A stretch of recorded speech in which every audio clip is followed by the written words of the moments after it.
Права решение Карян. Мехой такси кор کنیم права رسی نداری دوستان. برای شما همه مشکلات با خواست پروردگار یافتیم. السلام علیکم و رحمت الله مردم تاجیک. ویدیو را پهن کنید برای شخصای بی پروا، پرابلم دارین برای ماشین هایکنی. دوستان از автошкола آمدیم که در اینجا شما را پرواتون علش میکنن، قرقیزیش میپوره، عروسی میپوره. تماما نداری میتونن با شما را یاد داده به سطح بلند. لازم من میدونم طرز رفتی درس یاد دادن و از همه مشکلات برآوردن شخصانی بی پروا، شخصانی یعنی که حجت رانندگی نداشته برای شما من از همینجا یاد داده نشان داده برای مردم تاجیک پیشنهاد میکنم. بچه‌ها بسیار شما در هر گجا 300,000 200,000 150,000 میتی پروای عروسی میگیری برای رانندگی تاکسی، برای مقصد گشتن ماشین سواری خودتون. اما متاسفانه معلومات نه ایزناک داری، نه ای راه داری، نه ای سپیتافور داری، حقوق خودت نمیدونی. در اینجا با چی میگن به پول صاحب معلومات، صاحب پروا، صاحب همه چیز میشی. اسم شما 25,000 تا 70 چند هزار برای کاتگوری خود وابسته است. میتی این برای حالت درسونن. هر روز شما اینجا افیتسال نه، یعنی زاوشنی آشنی اشتراک میکنه تا شما معلومات پورا بده. همچنین ببینه که این بگیم شکل یعنی چی میگن رانندگی فوروارد حتی از تاجیکستان چقدر رحمتنامه ها دارن، یعنی که ببینید گرامات های خوب که 2 بار 3 بار میگیره. با خاطر اولش پروردگار در درسشون در حالت پروگیریشون ارگینال بدن به فند فیلم شو با سطح اعلی. اولش پروردگار من خودم شما را گارانتی میگم برادر جد گنرال دایرکتش تا جد اختلافو کار کردن. روز ما بریم ان شاء الله از صحبت استاد با خبر میشیم از حالت چی میگن طرز درس رفتنی بچه‌ها. یگو سوالا ان شاء الله استاد را و شاگردا را میتیم.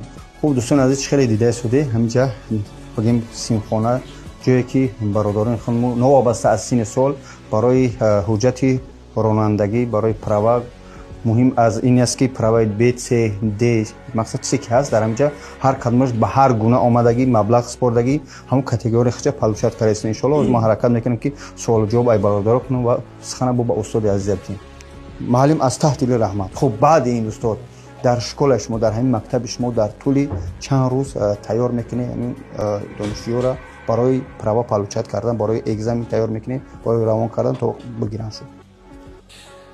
سریدنی وقتی صرف میکردگیشون بچه‌ها 2 هفته میرد.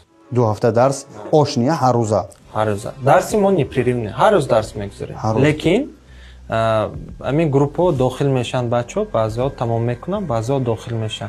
سریدنی همین 2 هفته وقت میبرد برای یک آدمی ما مراجعت کردگی تیار شدنشون. 2 هفته هر روزه باید درس بیا. بچه‌ای که بعضیش کار دارن بعد این حالت چی میشن مقصد 2 هفته نه 3 هفته 4 هفته میشه. بعضی‌ها تا حالتی تیار شدن بگیم همون دانشجو میتونه بیاد. در این حالت دیگر مبلغ نمیسپره در حالتی که یک بار مبلغ میسپرن تا کارشون بود شدن. بله ما بیشتر گفت دادم که مبلغ میسپره این نه برای همون پرواز این برای هر روزه وقتی شما برای درسی خودتون است که شما را وقت صرف میکنید نه صرف میکنید نه آموزونی.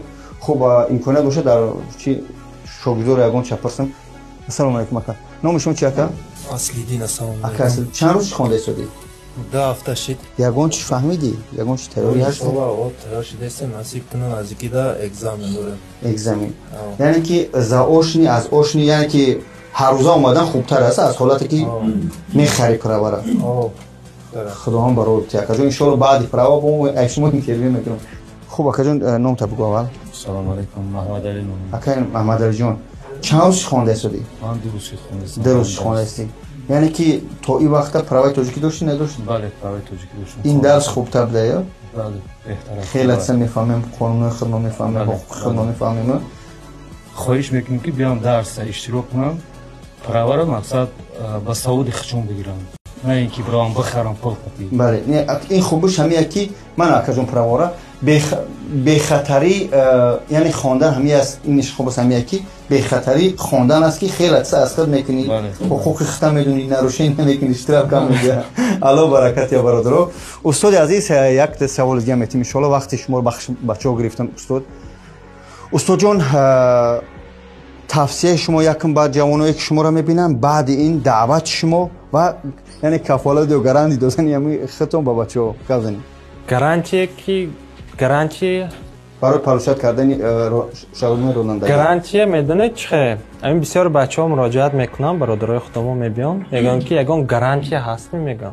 بله гарантия ин дунё ки дода метавонад ягон чиз ба ҳеҷ кас дода наметавонад.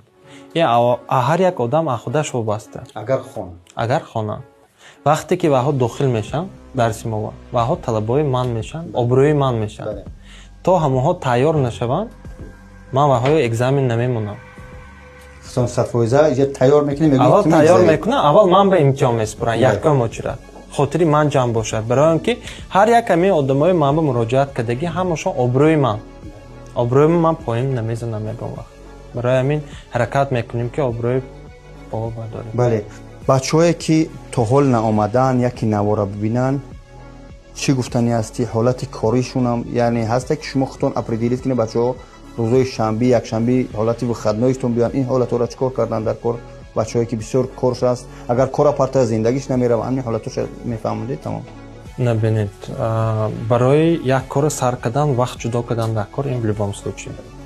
То вақт ҷудо накунед бе ин намешад.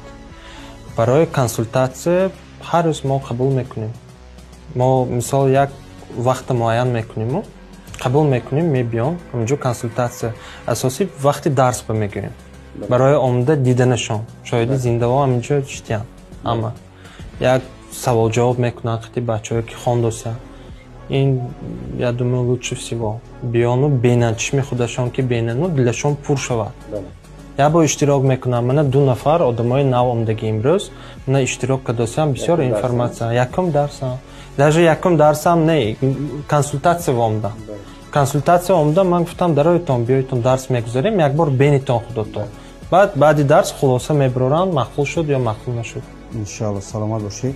бародари азиз, ба диққат гӯш кунед. дар инҷа шумо шеър азёд намекунед, дар инҷа шумо чизое намекунед ки ба шуморо қин шава азёд карданаш.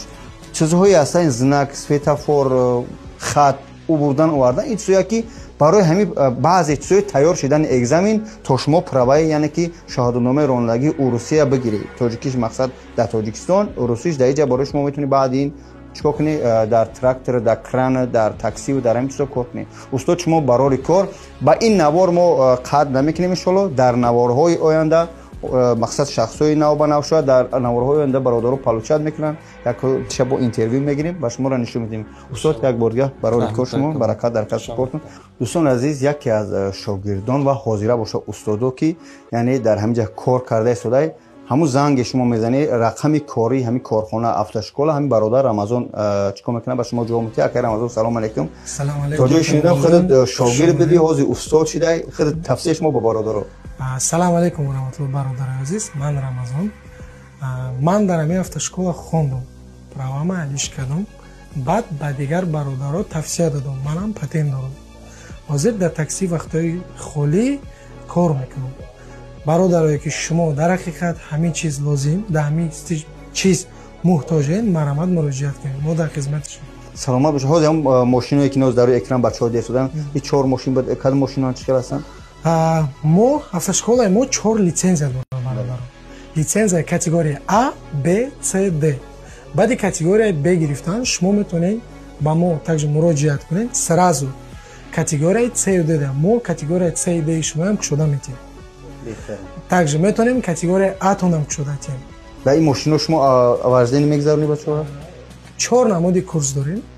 категория А, Б, С, Д. ҳар як категорияи мода вождения, инструктори высшее образование, яъне ки таҷрибадор ёд метиҳад, ҳама тарафа дастгирӣ карда метавонем. барои шумо ҳамаи условияро сохтагем. иншааллоҳ то ҳоле ки ҳамиҷаем мо метавонем ки бародаро ҳамаи шуморо дастгирӣ кунем. также не только бародаро, апай хоҳарое ки шумо праваи тоҷикӣ доред алиш кардани ё ки мехоҳед с нуля бигире, шумо дам условия тартиб дода метавонед. фаромӯш кардам ҳамҷа қайд кунам ки бибинед ки барои дарсҳи занҳо модаро баъзе бародаро мехоҳанд оилаҳошон чун вадид кунанд, мақсад шофёр бошанд, кӯдакошон мактабу садиқ барам биёранд. отдельно дарс дода мешавад барои модаро, ёд дода мешавад ба сатҳи олӣ. ба ҳам хотир акай Рамазонҷон алло баракатон тия. бачаҳо ҳамин сайти автор кардагиам дар инстаграм бародаро дар ҳамин метавонед бигзаред бо тарзи рафти дарс эё бо хабар шед. алло баракатон тия. ассалому алейкум ва раҳматуллоҳ.